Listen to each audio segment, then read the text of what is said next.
Textile engineering English প্রশ্ন bank solve ক্লাসে তোমাদের সকলকে স্বাগতম। আজকে আমরা টেক্সটাইল ২৪-২৫ সেশনে আসা প্রশ্নগুলো সলভ করব। ইংলিশ, প্রথম কথা ইংলিশ অনেক বড় একটা টপিক, অনেক সিলেবাস, তাই টিচাররা কোথায় থেকে প্রশ্ন করবে না করবে সেটা আমরা জানি না। তবে মূলত right form of verb, voice change, এরপর প্রিপোজিশন, প্রিপোজিশন দেন দেন সিনোনিম, অ্যান্টোনিম, এগুলো থেকেই মোটামুটি প্রতি বছর প্রশ্ন আসে। এছাড়াও এর বাইরে দেন ক্লোজ অ্যান্ড ফ্রেজ, এরপরে অনেক সময় ন্যারেশন থেকে আসে। দেন এগুলা আরো বিস্তারিত টপিক সাজেশন আমাদের টেলিগ্রাম চ্যানেলে দেওয়া আছে, তোমরা সেখান থেকে দেখে নিবে। তো প্রথম প্রশ্ন, it was the first time that dash the book. এখানে দ্যাট দিয়ে দুটি সেন্টেন্স যুক্ত আছে, একটা হচ্ছে it was the first time আর একটা হচ্ছে ড্যাশ দ্য বুক। তো দ্যাটের আগে যেহেতু পাস্ট সেন্টেন্স আছে, তাই এখানে আমাদের পাস্ট পারফেক্ট হবে। তাহলে পাস্ট পারফেক্টের সূত্র কি? পাস্ট পারফেক্ট হবে,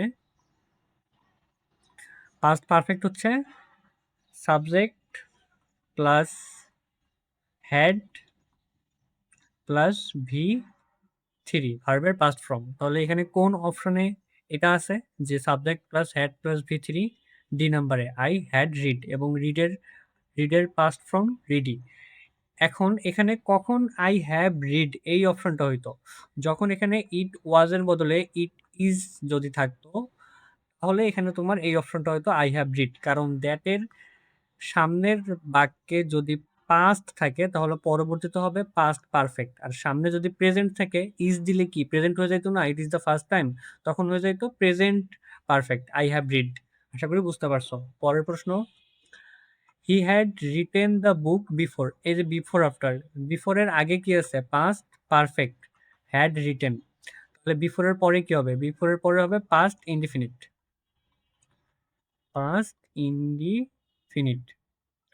এবং বিফোরের সাথে আফটারের রুলটাও মনে রাখবা, একটা মনে রাখলেই আসলে হয়। তাহলে আমরা বিফোরটাই মনে রাখবো, বিফোরের আগে পাস্ট পারফেক্ট, আর পরে কি হবে? Past indefinite, indefinite. তাহলে আফটারের ক্ষেত্রে কি হবে? ঠিক এর উল্টাটা, আফটারের পরে হবে পাস্ট পারফেক্ট, পাস্ট পারফেক্ট, এবং আগে হবে পাস্ট ইনডিফিনিট। ক্লিয়ার? যে কোনো একটা নিয়ম মনে রাখলেই হয়।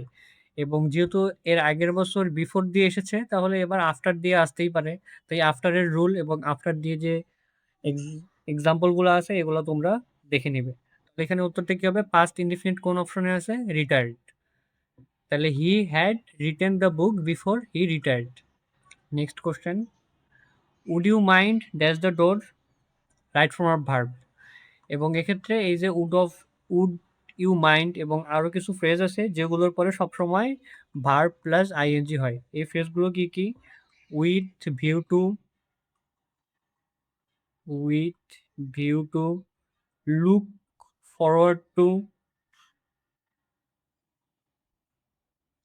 Look forward to, can not help, can not but, can not help, could not but, not could not but অথবা হেল্প, যাই হোক আমার আসলে মনে নেই। তো এই যে রুলগুলো আছে এইগুলোর পরে কিন্তু ভার্বের আইএনজি ফর্ম হবে। তাহলে এখানে যেহেতু উড ইউ মাইন্ড কথাটা আছে, এরপরে ভার্বের সাথে আইএনজি যে অপশনটা আছে সেটাই হবে। কোথায় আছে? ক্লোজিং। তাহলে বি নাম্বারটা উত্তর। এর পরের প্রশ্ন, what does the idiom to bite the bullet. এগুলো আসলে মুখস্থ এবং লাক। এই যে ইডিয়ম অ্যান্ড ফ্রেজ, এগুলো হচ্ছে পুরোটাই লাক। এগুলোর জন্য তোমরা বিভিন্ন জব বিসিএস এর যে প্রশ্নগুলো আসছে এগুলো দেখে যাবা, ইনশাল্লাহ ওখান থেকে কমন আসতে পারে। আচ্ছা, এই ইডিয়মটার মানে হচ্ছে face a difficult situation with course. মানে একটা হচ্ছে এটার মানে আসলে এটাই বোঝায় যে একটা কঠিন সময়ে একদম সাহসের সাথে মোকাবেলা করা। এটার মানে এটাই বোঝায়। এগুলো আসলে মুখস্থ। এরপরে হোয়াট ইজ দ্য অ্যান্টোনিম? এটাকে প্রশ্ন বুঝতে হবে। অ্যান্টোনিম মানে কি? অ্যান্টোনিম মানে বিপরীত। এই সিনোনিম, অ্যান্টোনিম এটাও লাগ। তবে এখানে অনেক সময় অপশন চেক করে উত্তর করা যায়। আর যেটা সিনোনিম, সিনোনিম মানে কি? সমার্থক। সমার্থক মানে হচ্ছে একই শব্দ। ঠিক আছে? তাহলে জেনারাস, জেনারাস মানে কি? উদার, তাই না? তাহলে এখন আমরা অপশনগুলো দেখব। এর বিপরীত আমাদেরকে খুঁজতে হবে। উদারের বিপরীত। কাইন্ড মানে কি? দয়াবান বা দয়াশীল। এটা তাহলে সমার্থক হয়ে গেল। লিবারেল এটাও হবে না। চ্যারিটেবল এটাও দয়াশীল বা দান করে এমন। তাহলে এখানে একমাত্র অপশন স্টিনজি। এই স্টিনজি মানে আমরা এটাই হবে এর বিপরীত। কারণ এটার মানে হচ্ছে কৃপণ। এর জন্য তোমার ভোকাবুলারি ভালো থাকতে হবে এবং প্রিভিয়াস প্রিভিয়াস বিসিএস, ডিইউ এই সিনোনিম, এন্টোনিম বা মুখস্থ টাইপ যে প্রশ্নগুলো আছে এগুলোর জন্য বিসিএস, ডিইউ এগুলোর প্রশ্ন তোমরা দেখে যাবো। এরপরে identify the correct sentence. Sentence correction. She prefers tea than coffee. প্রথম অপশনটা পড়ে আমাদের কি মনে হতে পারে? যে সে চায়ের তুলনায় কফি পছন্দ করে, তাই তো? এখন prefers tea than coffee. Prefers একটা হচ্ছে প্রিপোজিশন, এটার পরে সব সময় টু হয়। সব সময় টু হয়, প্রিফার্স টু মানে সে চায়ের চেয়ে কফি বেশি পছন্দ করে। এটা মুখস্থ রাখবা। প্রিফারের পরে সব সময় টু হয়। এটা অ্যাপ্রোপ্রিয়েট প্রিপোজিশন। তো এই অ্যাপ্রোপ্রিয়েট প্রিপোজিশনগুলো মুখস্থ রাখতে হবে এবং একই কথা বিসিএস, ডিইউ। বিসিএস, ডিইউ এবং বিভিন্ন চাকরির পরীক্ষা যেগুলো আসে এগুলোই দেখতে হবে। এর পরের প্রশ্ন, mutual respect is key dash any successful relationship. কি, কি এর পরে কি হয়? কি এর পরে আমরা সাধারণত জানি কি এর পরে টু হয় এবং এটা অনেকে কি করে অ্যাপ্রোপ্রিয়েট প্রিপোজিশন গুলো আছে শুনতে যেটা ভালো মনে হয়, কি এর সাথে কি এর পরে যেটা বসালে শুনতে ভালো মনে হয় বা সেন্টেন্স ফিল করতে ভালো মনে হয় এটাই বসায় দেয়। কিন্তু না, এগুলো আসলে পড়তে হবে। এগুলো পড়ার কোনো বিকল্প নাই, এগুলোর কোনো শর্টকাটও নেই। তো মিউচুয়াল রেসপেক্ট ইজ কি টু এনি সাকসেসফুল রিলেশনশিপ। তো অ্যাপ্রোপ্রিয়েট প্রিপোজিশন থেকে প্রশ্ন আসতেছে। এর পরের প্রশ্ন, what is the plural form of ফিনোমেনন? এই যে প্লুরাল, সিঙ্গুলার, প্লুরাল এগুলো মেডিকেলেও আসে। মেডিকেলের গুলাও, মেডিকেলের যে প্রশ্নগুলো আসছে সিঙ্গুলার প্লুরাল থেকে, এটাও তোমাদের দেখা উচিত। এখানে নিয়মটা হচ্ছে এই যে অন, কোনো শব্দের শেষে যদি অন থাকে এটা প্লুরাল করার সময় অনের পরিবর্তে এ হয়ে যাবে। তাহলে ফিনোমেনা, ফিনোমেনা কোথায় আছে? ডি নাম্বারে, ডি নাম্বার হবে। এবং এরকম আরো কিছু প্রশ্ন আছে যে ধরো ডাটাম, ডিএটিইউএম, ডাটাম। ডাটামটা তাহলে কি হবে? ডাটা। এবং তারপরে হচ্ছে ওয়াসিস, ওয়াসিসটা কি হবে? ওয়াসিস, এসইএস। তো এগুলো আসলে মুখস্থ রাখতে হবে এবং খেয়াল রাখতে হবে কি চেয়েছে, সিঙ্গুলার না প্লুরাল। এখানে কিন্তু এটা সিঙ্গুলার ফর্ম ফিনোমেনন এবং শেষে অন থাকলে মনে রাখবে এটা সিঙ্গুলার। আর যখনই আমার এ যুক্ত হয়ে যাবে তখন এটা প্লুরাল হয়ে যাবে এবং এটাই হবে উত্তর। এর পরের প্রশ্ন, এর পরের প্রশ্ন, if I dash you I would not hesitate to speak up. এটা কি? এটা ইফ আই ওয়ার, এটা কন্ডিশনাল। কন্ডিশনাল থেকে আসে, মাঝে মাঝে আসে। লাস্ট 2-3 বছরে আসে নাই, কিন্তু এবার আসছে। তাই কন্ডিশনাল গুলো দেখে দেওয়া, first conditional, second conditional, third conditional এবং এই রিলেটেড যা কিছু আছে সবগুলোই। এরপরে, which one is the correct passive voice of don't do it? Don't do it এর প্যাসিভ ভয়েস, এই ভয়েস আসে, ভয়েস। এবার দুই একটা প্রশ্ন আসছে, এবার একটা প্রশ্ন মনে হয় আমরা পেলাম। তো বিগত বছরগুলো দেখা যায় ভয়েস থেকেই 2-3টা প্রশ্ন আসতো। এই ভয়েস টপিকটা গুরুত্বপূর্ণ। যেহেতু গত বছর একটা আসছে, এবার আসতেও পারে, নাও আসতে পারে। স্যাররা হয়তো অন্য টপিকে বেশি ফোকাস করতেছে। তো ভয়েসের ক্ষেত্রে নিয়ম কি?